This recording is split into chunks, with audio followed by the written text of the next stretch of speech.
Hey everyone, I hope this holiday season is treating you guys well. Today, I've got something a little bit different for you. I get asked quite frequently on stream and in the Warlock Discord. Shout out to the Warlock Discord. It's a one-stop shop for all Warlocks, link in the description. Anyways, I get asked all the time about wish lists and loot lists and what to spend your DKP on, what piece should you hold out for, and what should you aim to get, and yada yada yada. And finally, the light bulb lit up in my head. The light bulb to make a video about it. So, that's what this is. A video that will hopefully help, give the guys that need a wish list. The DKP'ers, something to spend that DKP on, and the rest of us just some powerful gear to keep in our sights as we prepare for Phase 3 and Tier 6. A quick note about the tier sets. I'm not going to include any tier pieces in the list. The Tier 6 4 set bonus for us is absolutely insane. The 2 set is cheeks, but the 4 set is next level, increasing the damage of your shadow bolts and incinerates by 6%, which equates to roughly 120 to 130 spell power. Not only that, but the actual pieces of tier are decent upgrades as well, making this set absolutely mandatory. It's just hard to place it on the list because there's 4 different pieces of gear that on their own aren't as big of an upgrade. Thus, I'm just going to leave the T6 off of it and just get it as you can. I'm sure your raid leader will have some system worked out for you guys to get your tier pretty fast. But don't lose your shit if your guild gives the first set to the prop paladin. Their 4th set increases the damage of their consecration by 10%, meaning their AoE does more damage, meaning you can spam seed more, so relax. Another thing before we start, this is my opinion. If you don't agree, then let's figure it out in the comments, all right? This is based off my past knowledge, some stat gains, and some sims off my character. I'm not saying my way is the way to go. I'm just trying to help the homies out there who just want to know what top 5 items to aim for. Hope it helps someone out there, and let's get started. All right, number 5. So the first one on the list, or well, I guess it would be the last one on, I don't know, whatever. Either way, it's the cloak. By the cloak, I mean these cloaks. The first one is the Cloak of Illidan Council with 42 spell power and 25 crit.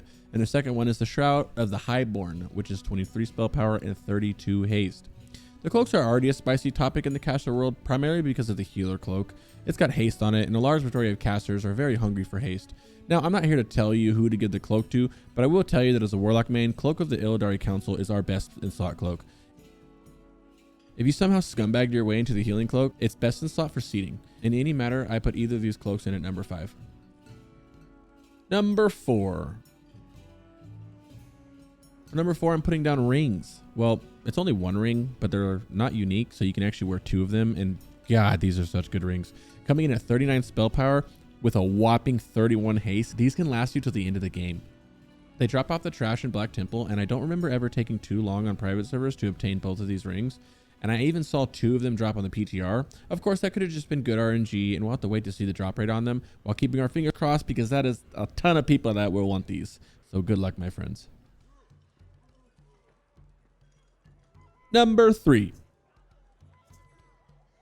And at number 3, I put boots. More specifically, I put slippers of the Seacaller, which have a very nice 44 spell power and 29 crit rating, and most importantly, 2 gem sockets, while allowing you to drop some unwanted hit from your previous boots. These extraordinary boots drop off Nagintis, the first boss in Black Temple, and will last you well into Sunwell when you replace them with your T6 boots. These boots will be very contested, and some are arguing mage prio on these, to which I would kind of agree with, solely because we're going to be fed our T6, and there's no need to be greedy, homies. Coming in second place is the weapons. I'm sure you've heard of them, but just in case you've not seen them, they're kind of nutty.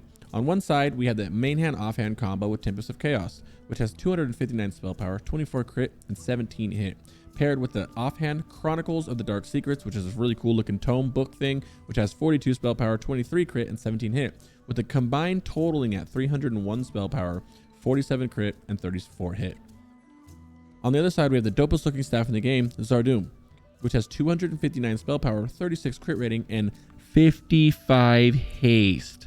Now, what you choose to go for is completely up to you. This video isn't meant to go over all that, but I've got an in-depth discussion on it linked above, and just simply use the timestamps to go to the weapons section, and we talk about it on Lock Talk right there for you guys, okay? This is not only a spicy talk amongst Warlocks, but an even spicier talk amongst casters, as Zhar'Doom is not only good for Warlocks, but BiS for most of the other caster classes as well. I'm personally going to be going the main hand offhand route, as it's better down the road for Warlocks, and there's other people that can use Zhar'Doom.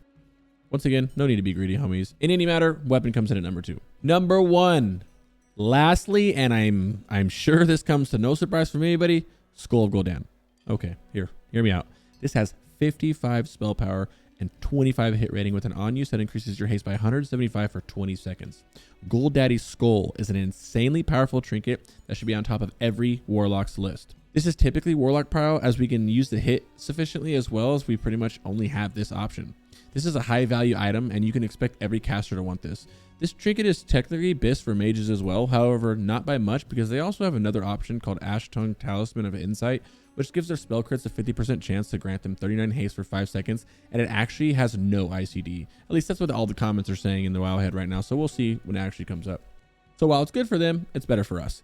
Now, I've seen most of these items on this list drop multiple times in a raid tier, and I've even seen a few weapon drops in the raid tier. However, I've only ever seen one single Skull of Guldans drop, ever. I have seen more sets of glaives drop than Skull of Guldans. I am not trolling. Now, once again, I know RNG plays a big part in all this, so just in case you do only get one to drop for you, you need to be the one to get it. All right, guys. I really hope that this helps someone out there. I thought about this for a couple days on how to make it, and I couldn't make up my mind, so I said, you know what? Step out of your comfort zone and just make it. So I just decided to do it and see what you guys think. If you play other classes and you think something like this would be helpful for other classes, just please let me know in the comments. Also, please like the video if you liked it and subscribe to the channel if you're not already. I also stream 5 days a week over on Twitch at twitch.tv/CrixGaming_. Much love. I'm taking a couple days off for Christmas and I'll be back for the Mega Boss Guide after Christmas. Happy holidays, guys. Peace.